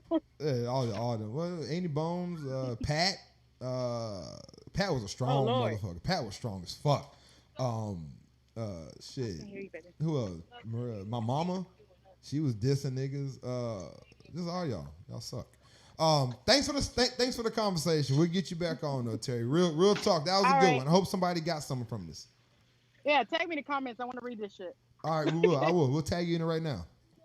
All right. All right. Love you, Terry. Get out of there. Take care of them kids. Love y'all too. All right. Bye. Bye. So yeah, man. I mean, that was. What do you, KK? In all honesty, do you know if you're the dominant or the submissive one? Does it matter? You never thought about it? It don't matter to me. For real? Yeah. It matters. I'm just nice. I don't know. No, you're real. I think. Yeah. I think I don't argue. I don't do like arguments. I just leave. Where the fuck you going? I want to fight. So, it's like, yeah. Like we have to have this conversation. Like I don't want to have this shit. So I'm leaving. So with you and then which one is she? She's the She very pressing. Yeah, she like good cop, bad cop. Like she the she seemed dominant as fuck. The kids don't fuck with her. They'll fuck with me. You know what I'm saying? I cuss their ass out. She beat their ass. It's a difference. I'm like, get the fuck out my face and that. I be like, what was that? They say, why? You better keep your hands off my goddamn baby. Say, look, yeah, she's very aggressive. Yeah, she seems like she's very dominant. Yeah, which isn't a bad thing, but it's just again, you can't have two dominant, can't have two submissive. Yeah, it doesn't matter if the man's dominant or submissive or the female. Just kind of know which one you're at and get that and get that motherfucker. I know I'm dominant as shit, and the motherfuckers don't listen and feel like I'm doing whatever. Then it'll never work because unless you have a better idea. And I also know how to sit in the back seat if I get good ideas or someone's bringing something to the table. I know I can't run every situation, but I do know which situations I need to run. And if some better idea comes along, it's always good to know when to sit the fuck back and step back. But anyway, that's it, man. That is the show. Thank y'all for listening and tuning in. Talking shit. Talking that shit. It's always good when we talk that shit and that real shit. Get some laughs and some seriousness in the same token.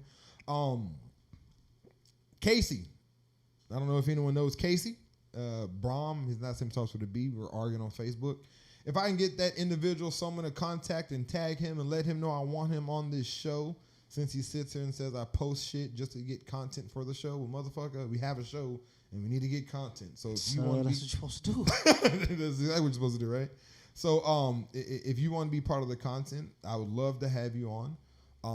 Not in a negative way, but have a conversation because it's always interesting to hear people tell me how I should feel about slavery and racism when they're not of color. I would love to have this conversation with you. And you can hopefully play it back and hear yourself say some of the shit you say and then and see if we can fix that real quick. Yeah. But once again, what do you got for us as you go out, KK? Oh man, everybody just like love your family, man. Like this last week was pretty tough. So I mean, people always say that like when tragedy happens, you know what I'm saying? But like do it before tragedy happens, man. So, love them when it's good. Yeah. Right? Give them their flowers now. Yeah, that's what Charlamagne was talking about. For real. Yeah, because they just got inducted into the Radio Hall of Fame, and he was saying it feels good to smell, to get your flowers when you're alive. When you alive, yeah. It feels real good. Don't throw that shit on my casket and give me that shit now, man. That shit now. It's a good word. It's a good word. And I know you had a tough week, so yeah, you need that. That's a good word for everybody. Bree Bree. Hey, hey, hey. Hey. We're recording that shit. We're gonna make that a drop. What do you got? Know who you are and know what you want. Don't be afraid to be submissive. Yeah, that's. I mean, just know what it is. That's a good one. What I have for you guys, man, just my whole thing is, and this is from the Casey conversation. He's not a bad guy. I don't know him as a guy. I know him from his words. I have no idea who the fuck he is in real life. Doesn't mean I wouldn't want to meet him or have a conversation with him. I just don't. That's kind of what it is. Know your circle. A lot of people got a lot of squares in their circle for whatever reason, whether it's a financial benefit or whether it's just something that makes sense, or for whatever reason it is. Know your circle. A lot of y'all have a lot of fucking squares in your circle, and if you don't support me, and support what I believe in, not just financially, but like in life, the struggle that I've been through, or whatever, if you don't fully 100% ride with that, then you really 100% don't ride with me. And it sucks that you find shit out like that on Facebook or on social media or through friends of friends or whatnot. But my whole thing is, man, make sure y'all know y'all circle. No, make sure your circle is a circle. Get them squares out your circle. That's all I got to say, man. But again, another good show. Thank y'all for tuning in and listening. I know this is not our normal day. I know our normal day is Saturday. But we had a lot of shit going on. Super Cool Icy. Support them. Love them. Black Fathers, we matter. How you do it, Brandon? How you do it last time? We got that. We are irresponsible, goddammit. Love us. Hashtag Luca! Peace. I'm gonna go and watch the end of this game to put me to sleep. What game is on right now? Nah, the Mavericks, I'm gonna watch that shit again. That shit was good, man.